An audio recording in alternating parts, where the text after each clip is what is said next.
All right, let's get back to work. And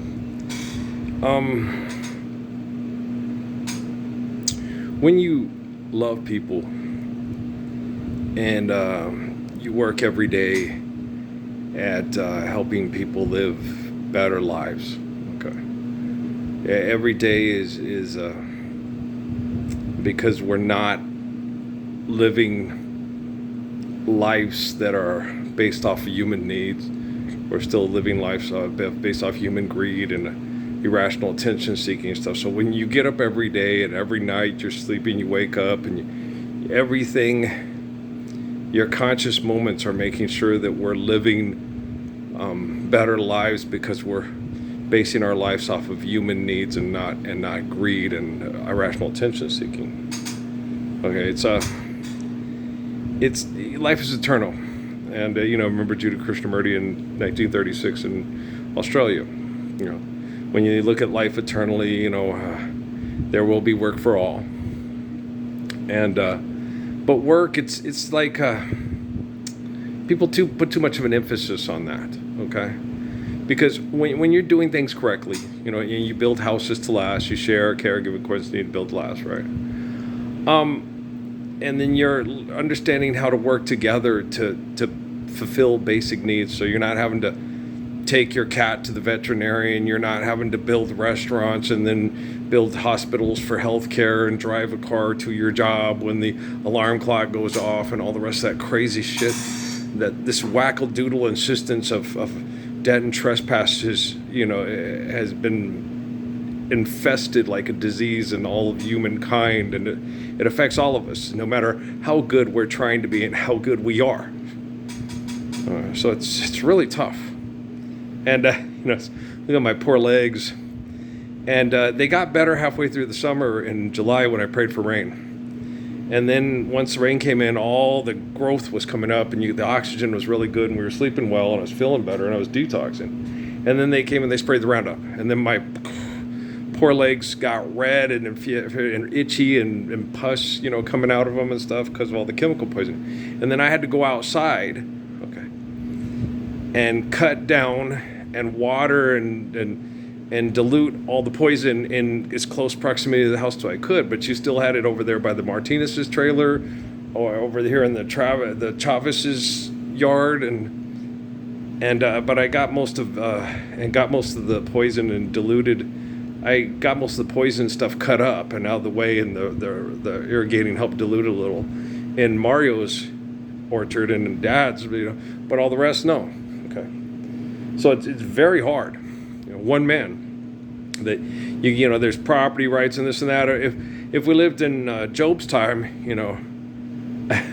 I'd ask Rogelio, let me borrow your, I'll get Dad to pay for gas. Let me borrow your lawnmower, and I'd cut them all. Right after the rain. And, they wouldn't spray as much Roundup, or they wouldn't have sprayed it all, because you guys don't have to, or Dad paid for the gas, Railhead lawnmower, I drove around and cut all the grass, all these orchards here, within this, 3/4 square mile radius or whatever it is, I don't know how big it is, but, just do that, But this is a Halliburton town and a genocidal network, and it sucks. And you watch people on TV and they're doing advertising and Jersey Shore type things, and it's Bachelorette and Bachelor and Love Island and sitcoms, and people running around. The word hypocrite means actor, and heathen means the person who believes the act and gives away their life to be taken in by actors. Jesus Christ. Hypocrites and heathens. And shit, it sucks. Forgive debt and trespass, love one, and serve faithful peace. Why have you forsaken me? Forgive them, the Spirit of Father, for they know not what they do. And the reason why I know Jesus said that is, if you remain bitter at the assholes that try to kill you because you're the living embodiment of the Lord's Prayer, you become like David Rockefeller. You become like all these young tech people trying to beat me because I'm wrong. There's no way you can keep people safe with the Lord's Prayer. it's easy to keep people safe with Laura's phone. I was playing it to Dad today. You know, I watched these people, and I said, you know, on American, I was finding some videos like, they must be doing it for the money, because who films himself, you know, working on the garage door? It's, oh, it's a surveillance camera. Okay. But the people keeping surveillance in your house, what if they're you're getting people to talk your daughter into masturbating in front of them on cameras? Okay. In the bedroom, you know, and then selling those videos for people to masturbate to because she's only 13. Is that Pete Townshend's computer? Do you see what I'm saying? And so it's granted, you know, women were married and having children by the time they were 13, 14 years old for millennia. That's why they always say that girls mature faster than boys. We hit sexual maturity at about the same time, but unless you're a complete Alabama offensive line linebacker prospect, okay, you're not ready to compete in the, hey, everybody to fight to Londa Luna Landa Lar, right? You're not ready yet. You can't compete with Lar over there. Lar's gonna fuck all the 13-year-olds. You may have to wait till you're 22 before you get yourself a 13-year-old there. Okay, Leonard Hofstetter? Okay, Howard Wolowitz? It's a hard knock life for us, right? And that's, you know, what they say. And we're the alpha males now because we manipulate everybody with virtual presences in the house, technology. We drug people and then have them assimilate to the toxins, or we stem cell research and say, isn't it a miracle how they survived their cancer? Well, it was God providing it through these great physicians. It's like, no.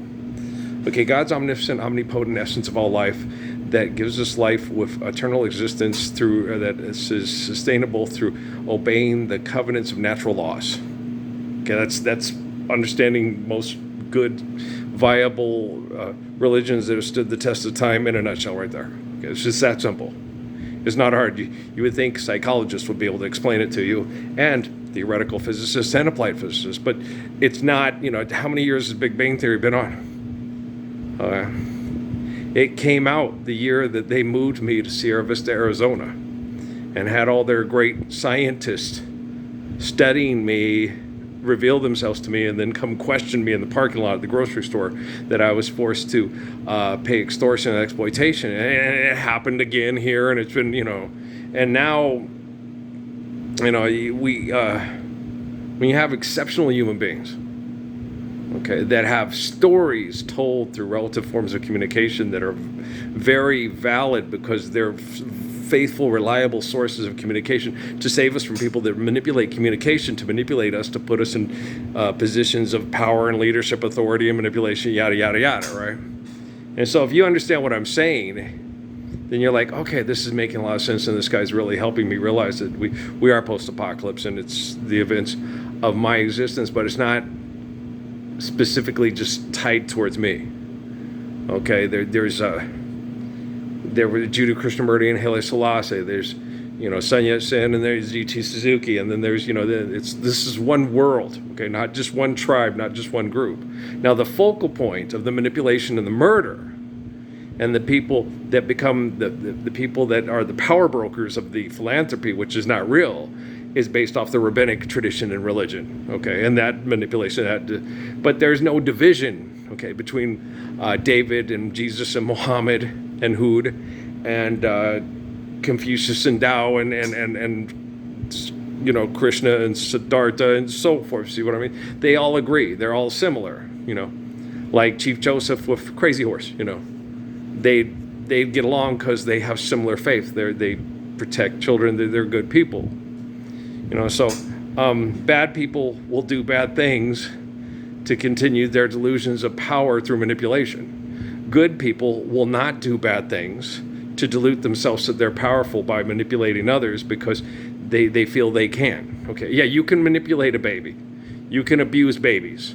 Okay, but then you get older and die, well, then you can clone yourself and still keep trying to manipulate babies and stuff and stay alive to manipulate babies, but the other cloners are going to kill you because they want to manipulate the babies. Okay, to keep them, you know, dress them up warmly, send them to school, teach them how to fight to be nobody's fool. What a lonely boy, right? And so you got to understand, in order to honor the covenants of the natural laws to sustain the life of sacrifice through faithful eternal love, okay, cloning ain't going to help you. Okay, virtual presences and bombarding people with Wi-Fi to try to drive them mad because they're never going to win, it ain't going to help you. Okay, I'm going to go, guys. I'm going to go soak in the tub to help, survive this hell. Till, the technology, through the combination of all the people in the world that, fulfill prophecy and are doing the right thing like myself, works together to help that technology reflect us. And, these computers now in the situation they're in, we can use them to myself, people, like myself, can use them to free people from tyranny of philanthropy overnight. We don't have to have, there was Edison and the light bulb and Amelia Earhart and all this crazy shit. Okay. Now, Jesus Christ gave the example on how to have faith in God. And he was the shining example of how an innocent man was murdered by guilty people to try to assimilate them to their guilty group. Okay. And they needed proof with a living person that people could sit and watch and feel go through the same kind of experience and having it not turned into magical mythology. Okay. And so, I'm led to believe that I'm that proof, and I believe it. Okay, guys, I love you. I'm going to go. Peace out.